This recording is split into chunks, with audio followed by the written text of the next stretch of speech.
안녕하세요. 자, 오늘은 교재 41쪽 나갈 차례죠. 중개사무소의 설치 및 업무로 들어갑니다. 첫 주에 자격을 취득한 거고 지난주에 등록을 한 거예요. 오늘은 중개사무소 운영에 대한 부분입니다. 여기서부터 출제가 우리 쪽에서 몽땅몽땅 되는 부분이에요. 각 파트별로 모두 내신다 보시면 돼요. 자, 그러면 개업공사의 겸업이 지금 나와 있어요. 겸업을 보겠습니다. 자, 이 겸업에 대한 부분인데 이 부분은 겸업에 대한 문제. 이 겸업이라는 것은 중개업 외에 또 다른 업무를 할 수 있겠는가? 이게 바로 겸업에 대한 문제입니다. 그러니까 중개사무소 열어놓고 내가 슈퍼마켓을 더 할 수 있느냐, 문방구를 더 할 수 있느냐, 회사에 출근할 수 있느냐, 이 문제입니다. 이게 바로 겸업에 대한 문제예요. 그래서 이 겸업과 혼동하지 마셔야 될 게, 우리가 이중소속을 들어본 적이 있거든요. 지난주에. 이 이중소속은 2개 이상의 중개사무소에 양다리 걸칠 수 있느냐 문제죠.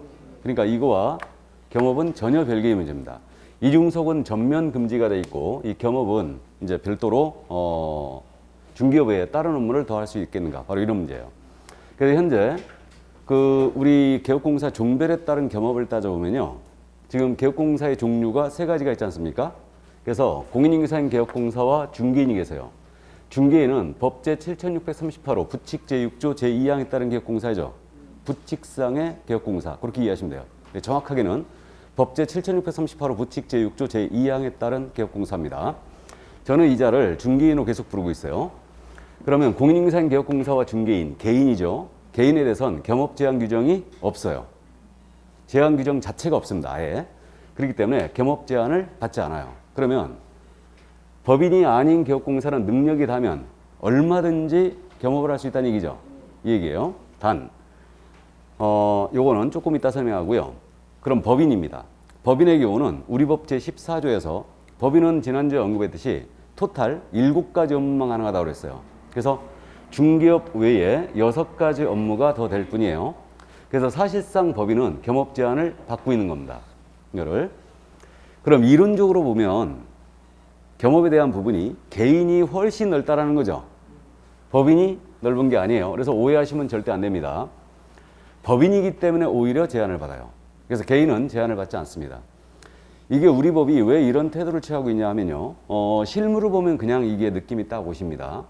우리 실무를 보게 되면 법인이 아닌 개업공사다. 개인인 개업공사는 직원 한두 명 고용해서 업무하고 있죠. 그렇기 때문에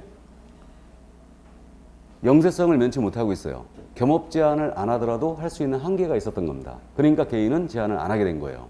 근데 법인은 직원을 수십 명 고용해서 대형화될 수 있거든요. 근데 이 대형화된 법인에 대고 업무의 제한을 안 한다. 그러면 중개업은 부수적으로 하고 아주 요상한 업무 하더라 이거예요.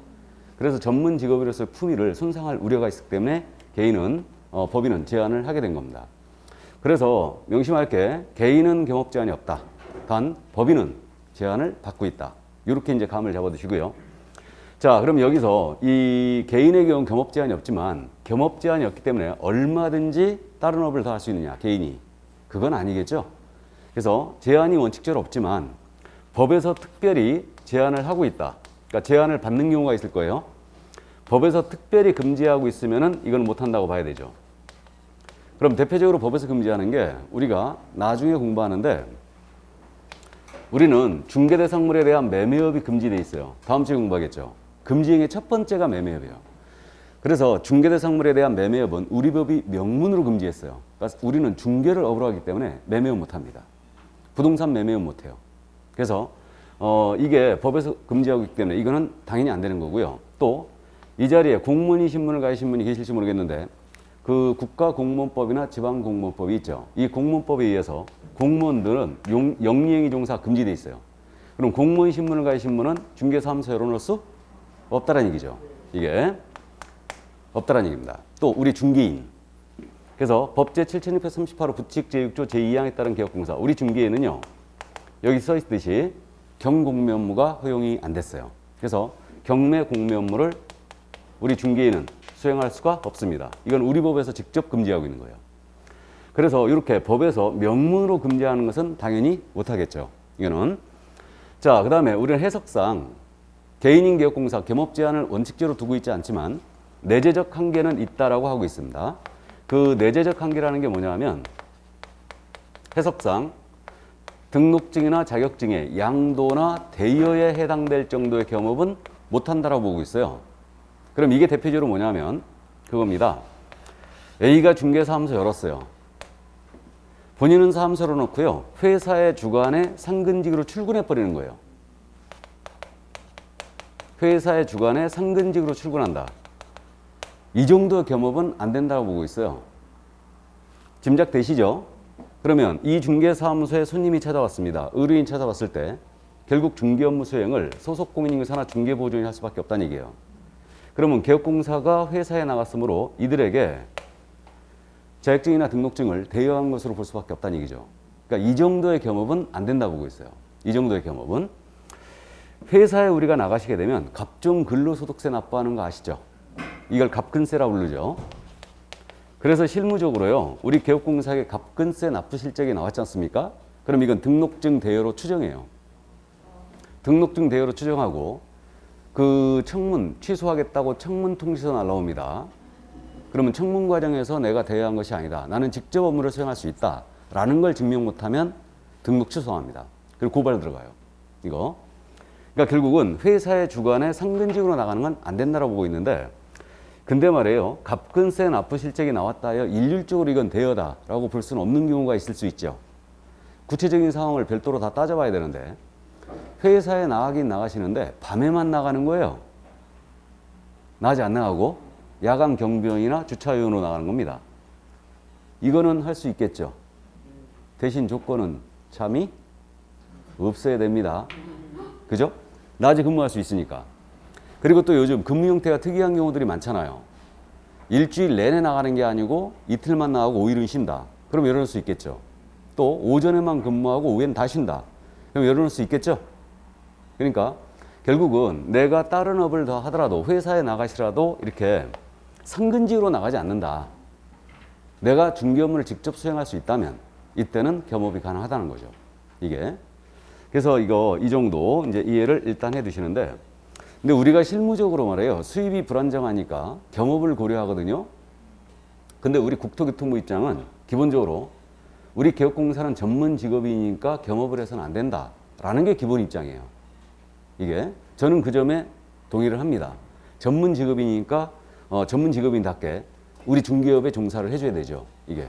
근데 이제 수입이 불안정하니까 어쩔 수 없이 이제 겸업을 고려하는데 그 예전에 저희 살던 동네에도 꽃집하고 같이 하는 집이 있었어요. 꽃집하고. 근데 그 집은 이도 아니고 저도 아닌 게 돼요. 그게. 그러니까 이제 거기 보면은요, 이렇게 간판이 걸어져 있지 않습니까? 그러면 이게 절반은 공사사무소. 여기는 꽃집 이렇게 돼 있어요. 근데 꽃집이란 특성이 화분들을 많이 놔야 되죠. 그러니까 여기 중개사무소 앞에 이쪽까지 아주 난장판이에요, 여기가. 그럼 생각해 보세요. 타지에서 손님이 와가지고 이 동네 물건을 있는가 좀 찾아보겠다. 그럼 중개사무소 들어가려고 그랬더니 꽃집이 보이는 거야. 전문성이 없어 보이죠? 또 꽃 사러 오는 손님이에요. 보니까 공인인증사무소로 돼 있는 거야. 전문성이 없어 보여요.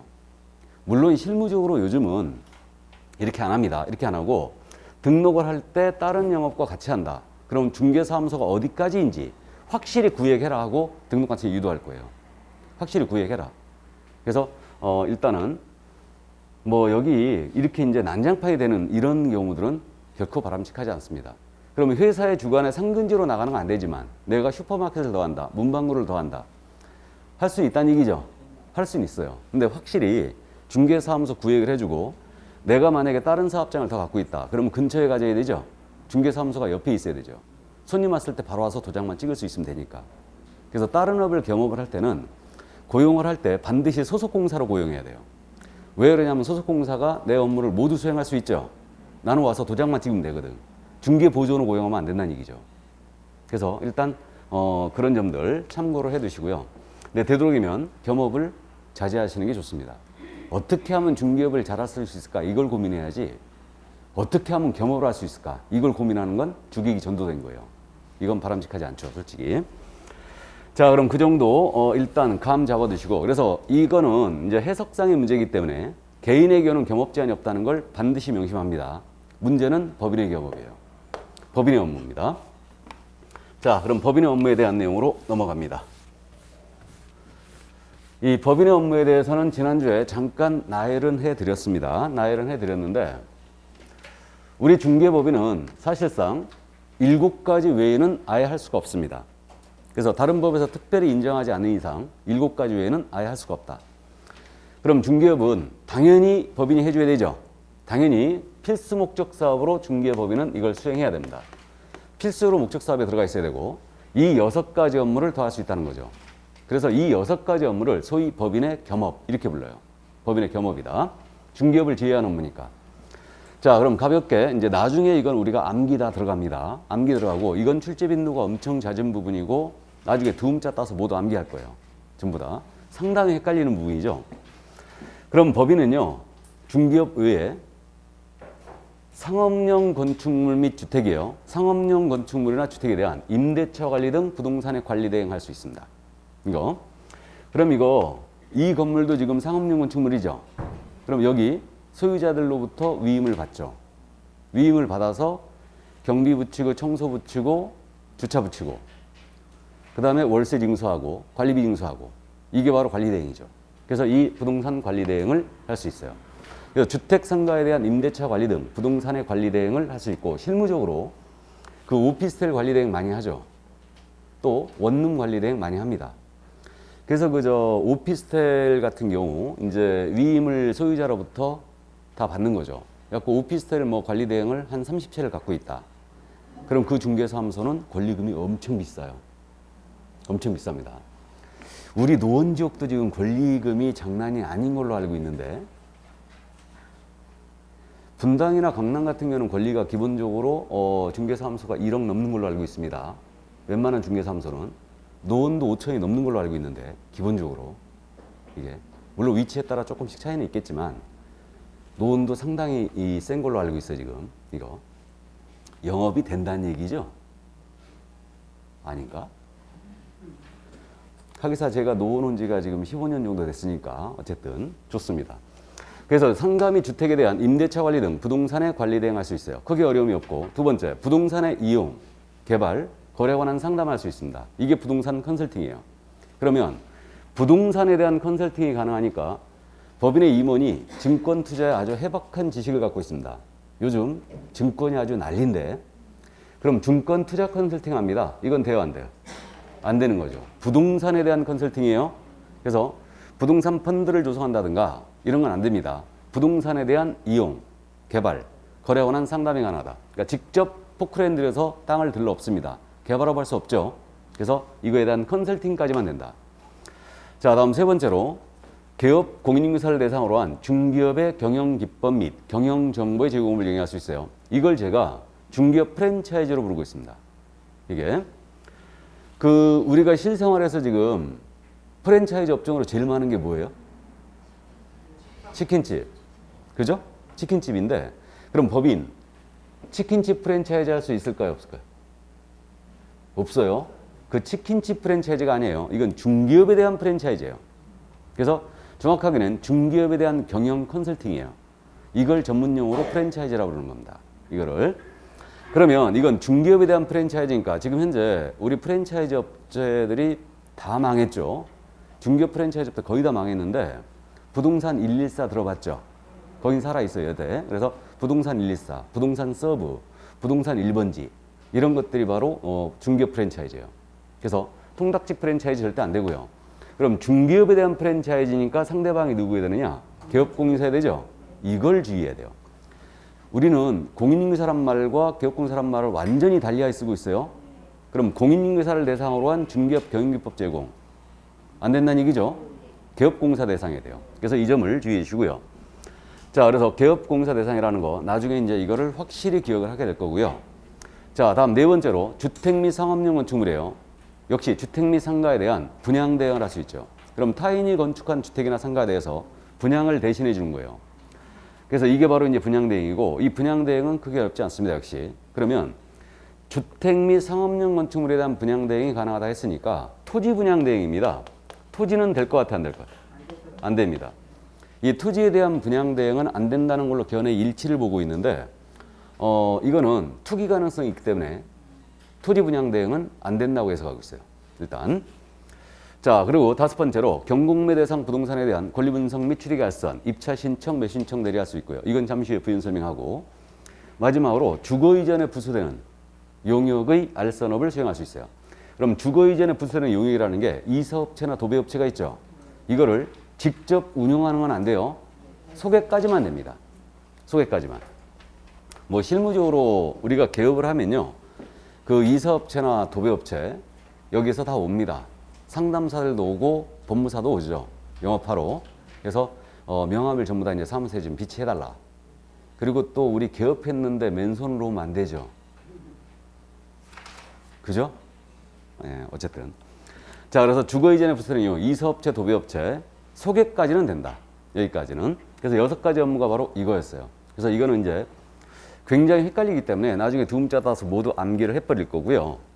그럼 여기서 경매, 공매 대상 부동산에 대한 권리 분석 및 취득 알선, 이거에 대해 잠시 좀 보고 갑니다. 이거는 우리 교재 지금 42쪽에 맨 위에 있죠. 그 우리 개업공사에게 지금 경매,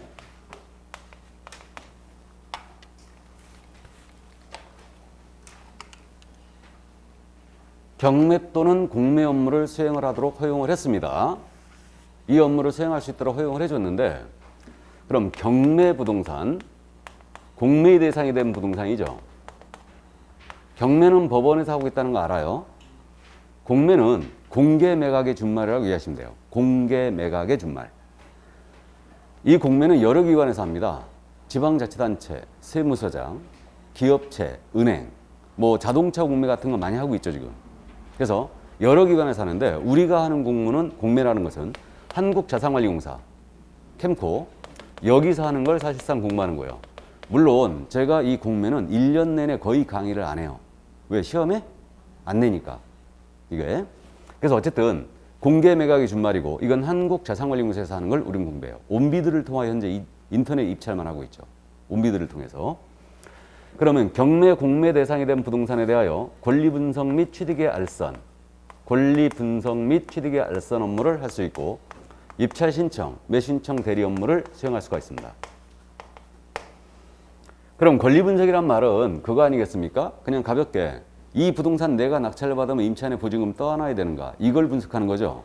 취득의 알선은 경제적 가치를 분석해 주는 거예요. 현재 이 부동산 시세 얼마, 최저 매각가 얼마 정도면 낙찰이 가능하고, 이 정도 팔면은 수익이 어느 정도 예상된다. 이게 취득의 알선. 그럼 입찰 대리, 이거 대리는 그거 아니겠습니까? 법정에 가서 대신 입찰표를 써주고 낙찰 받아주는 행위, 이게 대리예요. 그래서 경공매, 부동산에 대한 권리 분석 및 취득의 알선, 입찰 신청, 매신청 대리를 정확하게 수행할 수 있는데, 이 업무를 우리 중개인, 부칙 제6조 제2항에 따른 개업공사는 중개인은 이 업무를 한 가지도 수행할 수 없다. 한 가지도 허용이 안 됐습니다. 그럼 현재 합법적으로 경공매 업무를 수행할 수 있는 자, 이 자가 누구냐 하면, 원래 경공매 업무는 이건 법률 서비스이기 때문에 변호사의 업무예요. 원래가. 이거는. 근데 상식적으로 알고 계시죠? 지금 우리가 관여할 수 있죠, 여기에. 우리가 관여할 수 있고, 변호사 외에도 법무사도 관여할 수가 있죠. 그러니까 합법적으로 보수를 받고 이 업무를 수행할 수 있는 사람은 이 세 사람이에요. 세 사람입니다. 그럼 변호사는 원래 지 업무니까 상관이 없을 거예요. 개업공사와 법무사 중에 경공매 업무 허용된 게 우리가 먼저일 것 같아요? 법무사가 먼저일 것 같아요? 네? 물어보는 의도로 봐서 우리가 먼저인 것 같죠? 우리가 먼저였습니다. 우리가 먼저였어요. 변호사가 별로 없던 시절에는요, 변호사가 먹고 사는데 지장이 없었거든요. 근데 원래 지 업무인데 이걸 팽개쳤죠. 그래서 경매 시장이 아주 아수라장이 됐습니다. 그래서 여기 변호사들이 떠난 자리에 누가 그 자리를 메꿨느냐? 우리 행님들이 이 자리를 메꿨어요. 그러는 바람에 이 시장이 아주 아수라장이었습니다. 그래서 변호사가 관여를 안 하니까 그러면 여기 전문 직업인에게 관여를 하게 하자 해가지고 중개법인한테 이걸 허용해요. 그래서 1994년도 일이었어요. 이게 중개법인한테. 부동산 중개업법이었죠. 이걸 개정하면서 중개법인에게 경매부동산 권리분석 및 취득계약서를 허용을 하게 됩니다. 이거를. 그래서 법인으로 가는 주된 이유가 경매 때문에 그랬어요. 경매 때문에. 이걸로 간 겁니다. 근데 생각을 해보세요. 중개법인한테 이제 허용을 했는데 이것만 허용한 거예요. 권리분석 및 취득계약서. 그러면 손님이 중개법인에 찾아온 거예요. 내가 여유자금이 생겼다. 경매가 좋다 하니 내가 투자를 좀 하고 싶다. 물건을 소개해달라. 좋은 물건이 있습니다. 하면서 이 정도 수익이 예상됩니다. 브리핑을 쫙 했어요. 그러면 손님이 그럴 거 아니에요. 그럼 나는 이걸 모르니까 입찰표 쓰는 방법도 모르고 그러니까 내 대신 가서 낙찰을 좀 받아달라. 대리해달라고 하는 거죠. 그럼 법인이 뭐라고 해야 되냐면 이거는 제가 못하거든요. 대리는 변호사한테 가서 의뢰하셔야 됩니다. 이런 경우가 어떻게 되냐고요. 그래서 어쨌든 그 법인들이 변호사를 고문으로 고용해갖고 경매 업무를 수행을 했죠. 그런 식으로 수행을 해왔어요. 그러던 차에 이걸 이제 못하고 있었는데 2003년도였죠. 2003년도에 법무사법이 개정이 되면서 법무사한테 전면적으로 공매 업무를 허용하는 걸로 법무사법이 개정됩니다. 그러니까 일단 변호사협회 반대했겠죠. 일단 반대했을 거예요. 반대했고 우리 공인중개사협회 반대했을까요? 안 했을까요? 당연히 반대했지. 그죠? 당연히 반대했습니다. 그러나 이제 반대를 했지만 어쨌든 법무사법이 통과가 됐어요. 통과가 돼갖고 법무사한테 전면 2003년도에 허용하게 됩니다. 그래서 이제 2003년도에 법무사한테 전면 허용을 하고 2004년도죠. 2004년도 이게 사실인지 아닌지는 모르겠지만 그랬다고 그래요. 법무사협회 쪽에서 우리 공무사협회 쪽에다가 야 너네 중개법 개정해야 되는 거 아니냐. 현재 절름발이 아니냐 이거. 대리도 못하고 있고 공인중개사인 개업공사한테는 허용이 안 돼 있지 않느냐.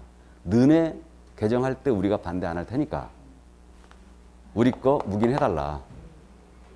그래서 2004년도부터 이제 우리 법 개정안이 올라간 거예요. 중개법 개정안이. 그리고 제 기억에 2004년도에 경매를 전면적으로 우리 공인중개사개업공사 법인한테 허용하는 걸로 개정안이 중개업법이 2번인가 3번이 올라갔어요. 국회에. 근데 국회에서 법을 만드는 과정이 어떻게 되냐면 일단은 정부에서 법을 제안을 하면 상임위가 있죠. 국회 상임위원회. 우리는 상임위원회가 어디냐면 국토교통부죠. 그때 당시엔 건교부였죠. 국토부 상임위원회를 거쳐요. 여기서 이제 법안을 일부 손질을 합니다. 손질을 하고 국회에 본회의 넘어가기 전에 법제사법위원회가 들어봤죠. 법사위. 법제사법위원회에서 여기서 법률 용어라든가 문구가 이제 중복되는 것들, 잘못된 것들 여기서 일부 수정을 해요. 문구 수정을 하고 최종적으로 본회의로 넘깁니다. 본회의로 넘겨서 이제 본회의에서 이 법안을 통과를 시키게 돼요. 그러니까 법안이 만들어지는 과정이 이렇게 지금 진행이 되는데 원래 경매를 전면적으로 허용한다. 우리 개업공사에게. 그럼 변호사협회에서 아주 강력하게 반대했겠죠. 이거는 법무사하고 변호사하고 따지면 누가 더 많습니까? 변호사가 훨씬 많죠. 그러니까 법무사는 별로 안 돼요. 연간 배출인이 몇 명 안 되니까 이거. 근데 개업공사한테 허용하면 이건 장난이 아닙니다. 그러니까 밥그릇 뺏기게 되니까 결국은 변호사협회에서 아주 쌍수 들고 반대했죠. 그래가지고 이 경매를 전면적으로 허용하는 법안이 국토위를 통과해서 법사위로 가기만 하면 이게 오리무중이 된 거예요. 법제사법위원회 국회의원들이 주로 누구겠어요? 그렇죠. 그 국회의원들 출신들이 전부 다 변호사지. 그래가지고 2004년도에 이 경매 허용하는 법안이 여기만 가면 오리무중이 돼가지고 결국은 2004년도를 그냥 넘기게 됩니다. 근데 2005년도가 되면서 2005년도에 고 노무현 대통령이 부동산 거래 신고제를 들고 나온 거예요. 이때 부동산 거래 신고제를 들고 나왔고 이 부동산 거래 신고제를 우리 중개업법에 끼워넣게 한 거예요. 중개업법에다가. 이걸 별도 법으로 지금처럼 만들었어야 되는데 처음서부터. 중개법에 끼워넣게 하면서 법 이름이 바뀌게 되죠. 공인중개사의 업무 및 부동산 거래 신고에 관한 법률 이렇게 바뀌어요. 우리 법이 중개법에서. 그래갖고 이거를 해야 되는데 이런 경매 때문에 걸려갖고 이게 통과를 못하는 거예요. 여기서 상임위원회에서. 그래가지고 그랬다고 그래요. 너네 여기서 계속 붙잡고 이거 안 놔주면 직접 본회의로 가겠다 우리. 이거 대통령은요 법안에 대해서 직접 본회의에 표결에 붙일 수도 있어요. 그런 권한이 있습니다. 직접 있는데 어쨌든 그래서 이 부동산 거래 신고제 때문에 경매가 묻어서 가게 되는 거예요. 경매가. 그래갖고 이런 우여곡절 끝에 이제 우리 개업공사에게 경매가 통과됐습니다. 현재. 그래갖고 우리가 이제 하고 있는데 그래서 2006년도부터 이제 부동산 거래 신고제가 시행이 되기 시작하죠. 이게. 그래서 어쨌든 이 부동산 거래 신고제가 우리 부동산 시장에 미치는 영향이 아주 메가톤급이었죠. 이건 나중에 부동산 거래 신고법을 하면서 말씀을 드릴 건데 어쨌든 이런 우여곡절 끝에 경매가 우리한테 넘어온 거예요. 그럼 이제 이때 넘어가면서 어떻게 조건을 달았냐면요. 그러면 좋다 그럼 우리 개업공사에게 경매 업무를 허용을 하는데 조건을 달았어요. 대신 경매의 대상이 된 부동산이죠. 경매의 대상이 된 부동산에 대하여 입찰 신청, 매수 신청 대리를 한다. 대리를 하고자 할 때는 대법원 규칙이 정하는 바에 따라 법원에 등록부터 하래요. 법원에 등록을 하고 그 감독을 받아야 된다라고 했어요. 그래서 우리가 실무 마지막 시간 정도 되겠죠. 마지막 시간 정도에 공인중개사의 매수신청 대리인 등록 규칙이 있어요. 그래서 법원에 이 등록하는 절차 있죠. 경매 대리업을 수행하기엔 법원에 등록하는 절차. 이거를 공부를 하게 됩니다. 근데 제가 요 매수신청 대리인 등록 규칙 요 내용에 대해서는 11월, 12월 언급도 안 해요. 1월, 2월도 제가 언급도 안 합니다. 왜 그러냐면 공인중개사의 매수신청 대리인 등록 규칙이 우리 공인중개사법 내용과 아주 유사해요. 아주 비슷하게 생겼어요. 그 내용이 여러분들이 공인중개사법이 아직 정착이 안 된 상태에서 이걸 해버리면요 굉장히 헷갈립니다.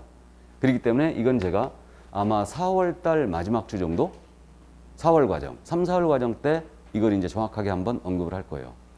그러니까 공인중개사법 내용을 정확하게 이해해 두시고 대리인 등록 규칙이 어떻게 차이가 있는지만 정리하면 돼요. 그럼 이번 순환 때는 우리가 염두에 두고 갈게.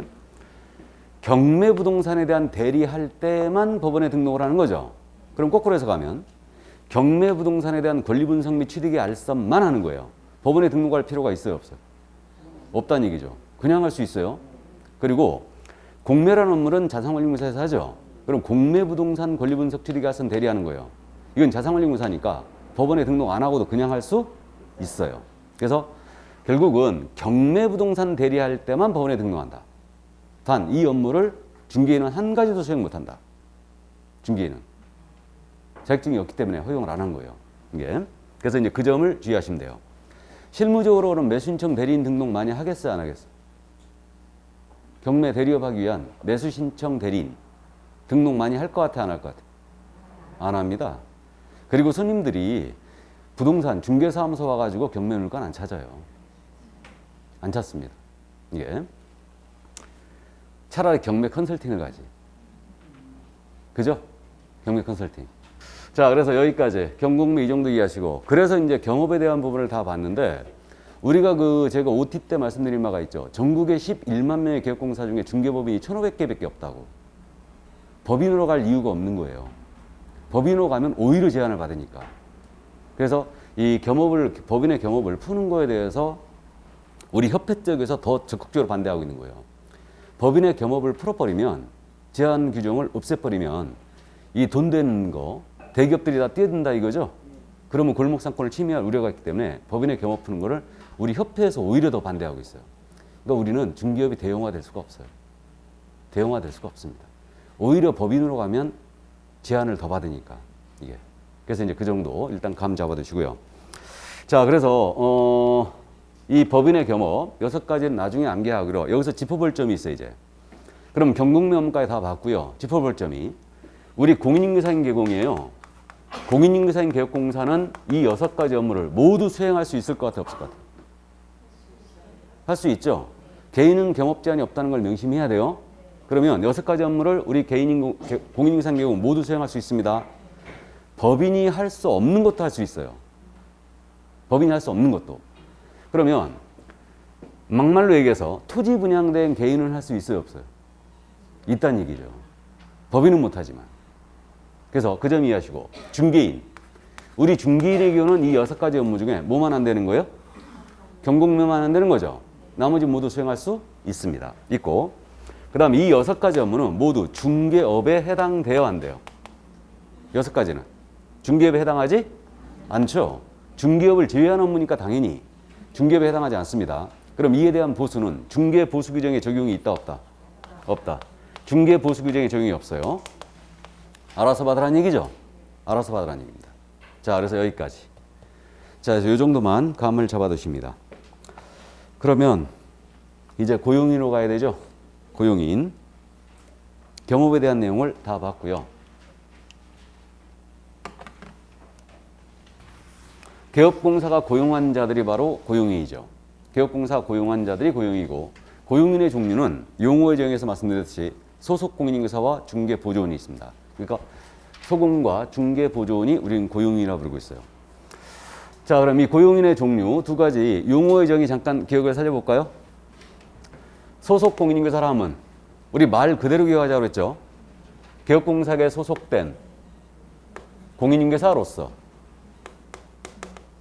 중개 업무를 수행하거나 개업공사의 중개 업무를 보조하는 자.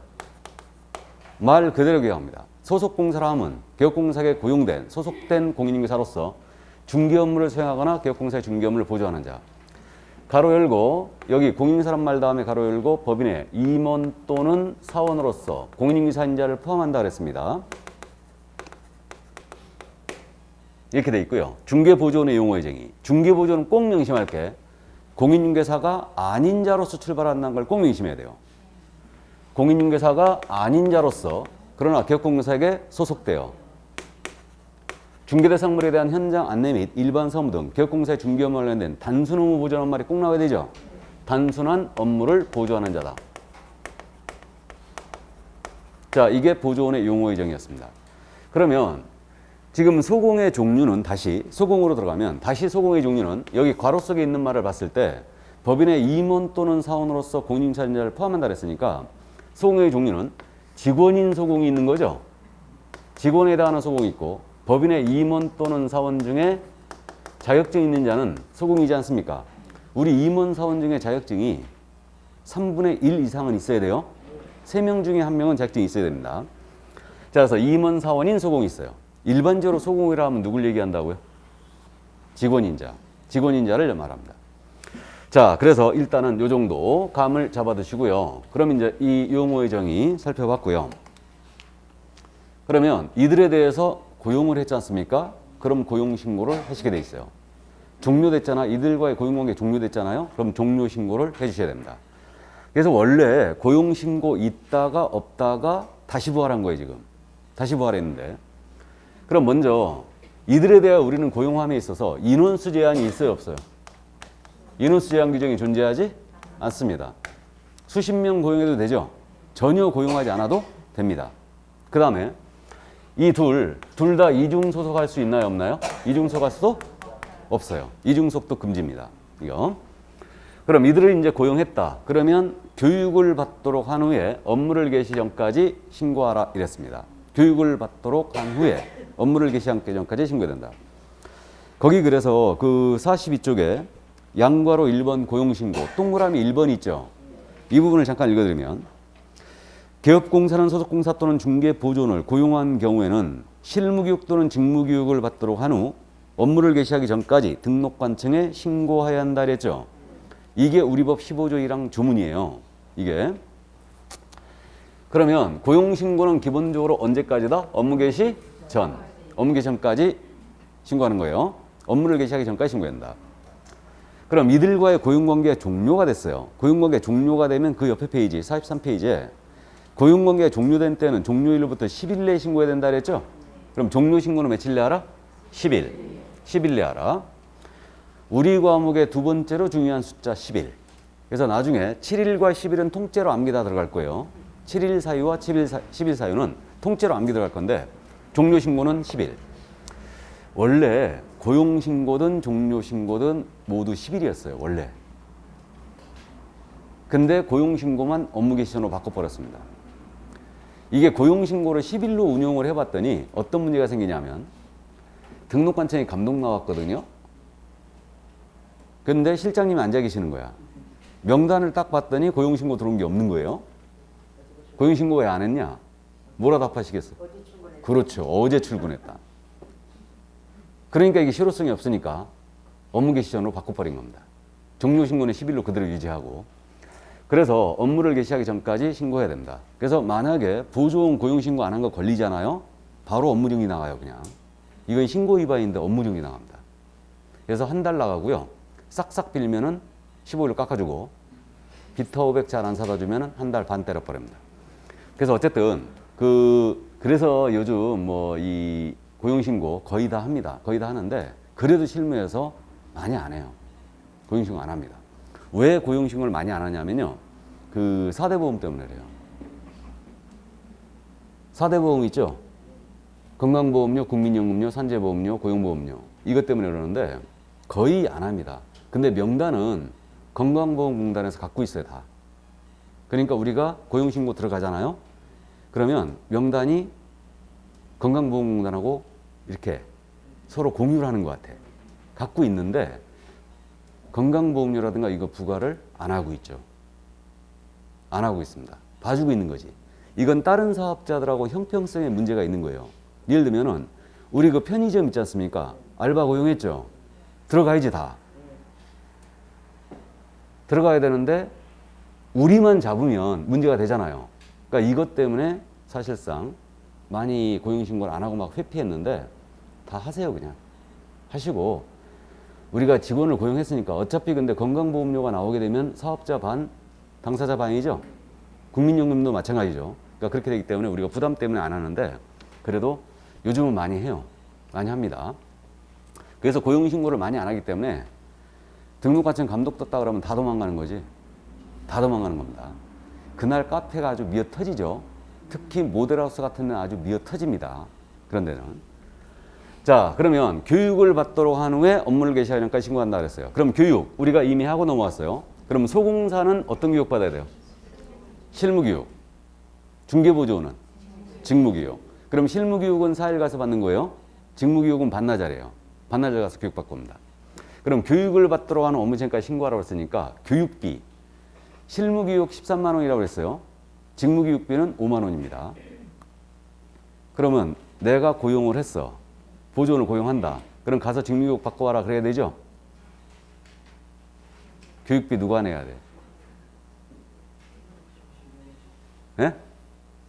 교육비 누가 내야 돼? 여러분들이 대표니까 내세요. 그 추접스럽게 그저 가서 교육받고 와라. 어? 교육비도 안 주면서. 그리고 또 교육비 5만 원인데 그 덜렁 또 5만 원만 주면 돼, 안 돼? 밥값도 주고 내 사람 만들어야 될 거 아니에요. 그러니까 그렇게 하세요. 대표답게. 그 실무할 때 이렇게 보면요. 여사장님이 있고 남사장님이 있죠. 다 그런 건 아닌데 배포가 누가 더 클 것 같아요?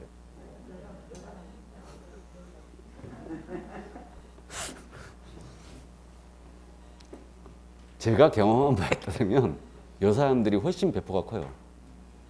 여사장들은 그래 10만 원 딱 주고 가서 교육받고 와 가서 이거 남사장님은 교육받고 오세요. 모른 척 하는 거야. 그리고 이제 중개하다 보면 이제 나중에 그 ABC라고 우리가 실무에서 부르는데 교통. 나중에 교통이란 말 실무 가면 들을 거예요. 원래 공동중개하면 AB 중개업소가 둘이 같이 하는 거죠. 근데 C가 끼는 거지. 이걸 교통이라고 그래요. 교통이라고 그러는데 그러니까 이제 그런 거예요. 예를 들어서 A가 물건지 중개업소요. 여기가. 근데 A하고는 잘 몰라. B가. 여기가 손님지예요.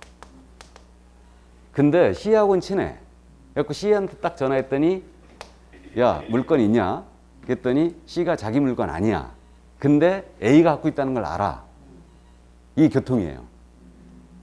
이게. 그럼 여기하고 지금 하는 거죠. 근데 실은 물건은 여기죠. 이렇게 돼요. 그러니까 그러면 여기한테 반드시 실무상 얘기를 해야 돼요. 이게 교통이다. 그렇게 얘기하면 알아들어요. 교통이다. 그러면 여기서 나 교통 안 할래 그러면 못해요. 못하는 거고. 그럼 오케이 하게 되면 셋이서 나눠 갖는 거죠. 이때 조건을 내 거는 내가 갖는다. 내 거는 내가 갖고 니들끼리 알아서 해라. 그럴 수도 있고요. 셋이 3분의 2씩 나누는 경우도 있고요. 이렇게 하는데 대부분 이렇게 이제 친하잖아요. B가. 그러면 여사님 같은 경우는 이제 그렇게 하더라 이거예요. 저기 A한테 물건 있어. 글로 가고 나중에 밥 한 끼 사라. 끝. 그러니까 이제 이게 물건이 금액이 크면 A, B, C에도 상관없어요. 이게 A, B, C, D, E까지 가는 경우도 있어요. 물건이 크면. 그런데 어쨌든 모르겠어요. 뭐 남사연들은 가정을 책임지고 있어서 가장의 역할을 하기 때문에 그런가 보다 그래 생각을 하는데 어쨌든 대다수 보면은 여사님들은 발 빼 그냥 교통이면 발 빼고 금액이 크지 않으면 나중에 그냥 밥이나 사라 아니면 좀 생각만 해 그러고 마는데 그래갖고 어쨌든 교육비 내주시란 얘기예요. 그러니까 우리는 사람을 이제 부리는 입장이니까 이 사람들을 내 사람을 만들어야 됩니다. 그래서 이제 어쨌든 업무를 개시험까지 이제 신고해 줘야 되고요. 그러면 여기서 잠깐만 따져보죠. 뭐 전자신고 이런 부분들은 나중에 할 거예요. 나중에 할 거고. 소공사 고용신고할 때요. 자격증 사본 첨부할 것 같아요? 안 할 것 같아요? 안 합니다. 우리 자격증 사본은요. 내는 경우만 나중에 기억할 거예요. 첨부하지 않습니다. 등록관청이 직접 다 확인 요청 직접 해요. 자격발급 시도지사한테. 그리고 교육수료증 사본 있죠? 이것도 첨부하지 않아요. 직접 다 확인해요. 직접 다 확인합니다. 그러니까 이거는 첨부하지 않습니다. 그래서 나중에 이제 기억을 하게 될 거고요. 근데 실무적으로는 참고하세요. 실무적으로는 갖고 가셔야 됩니다. 얘네가 확인하기 때문에 고용신고 들어갈 때 우리가 첨부 안 해도 되는데 지들이 확인해야 되잖아요. 시도지사한테. 그 다음에 교육수료 위탁기관한테 이거 협회에다 확인해야 되죠. 그러니까 귀찮으니까 우리가 자격증 사본 다 갖고 가요. 교육수료증 사본 다 갖고 갑니다. 갖고 가 직접 보여줘. 실무적으로는 그렇게 하고 있어요. 그러니까 어쨌든 첨부하지 않고 있고요. 그러면 그 정도 이해만 해두시고요. 결격 여부는 물론 직접 다 조회에 들어갑니다. 이거는 신원조에 들어가죠. 그러니까 요즘은 신원조에 다 들어가요. 그래서 여러분들이 나중에 뭐 보면은 자격증이 있는데 중개보조로 고용신고할 수 있습니까? 이런 거 막 물어봐요. 그런 거 뭐 시험에 안 내니까 난 그런 거 이제 거의 얘기를 안 하는데 자격증이 있는데 보조로 고용신고할 수 있을까요? 없을까요? 없어요. 전부 다 신원조에 들어갑니다. 자격발급 시도자 확인 요청 들어가죠? 그러니까 다 들어가기 때문에 그렇게 하면 안 되죠. 안 받아줘요. 그러니까 우리는 자격증을 갖고 있으면 오히려 자격 취소나 정지 대상이 되기 때문에 오히려 제재가 더 큰 거야. 그러니까 보조로 그냥 그렇게 하는 경우들도 있는데 그건 말도 안 되는 소리입니다. 자, 어쨌든 이렇게 고용신고를 할 때 서류를 첨부하잖아요. 다만 고용한 자가 외국인이었어요. 소속이나 보조원이 국적이 외국인이면 그 자는 직접 결격에 해당하지 아니함을 증명서로 이걸 내줘야 됩니다.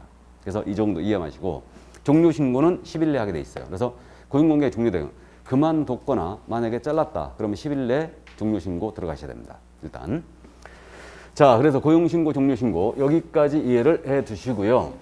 그래서 이 고용인에 대한 부분은 고용신고와 종료신고가 주 타겟이고요. 이들의 업무상 행위에 업무상 내용 업무에 대한 부분이 있거든요. 업무에 대한 부분이 있는데 이 부분은 우리 교재 현재 기초과정이라 이게 쭉 빠져 있어요. 근데 참고만 잠깐 말씀드립니다. 이 자리에 처음 들으신 분도 계시는 것 같은데 우리 소공사와 중개보조원의 둘의 공통점은 둘 다 이중 소속하면 안 된다는 거 알았죠? 고용신고, 종료신고 대상이라는 거 알아요? 결격에 해당한 자를 고용하면 돼요, 안 돼요? 안 됐고요. 그 다음에 이 둘의 차이점은 자격증이 있고 없고는 근본적인 차이죠.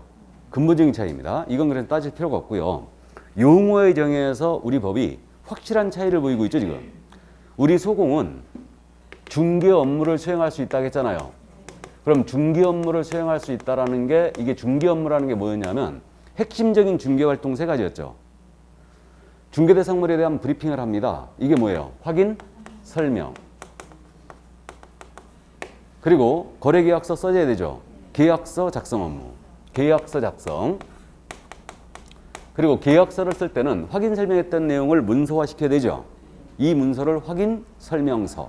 그래서 확인 설명서가 핵심 중개행위 중에 세 번째. 확인 설명서를 작성할 수도 있죠. 이게 중개 업무예요. 그럼 우리 소공은 이 업무를 수행할 수 있다는 얘기예요. 보조원 이익을 할 수 없어요. 그렇다면 여기 소속 공인인계사가 거래계약서나 확인 설명서를 쓸 수 있잖아요. 그러면 썼다면 책임 소재를 분명히 하기 위해서 도장 찍어야 되죠. 그러니까 소공은 서명 및 날인의 의무가 있어요. 중개행위 했다면.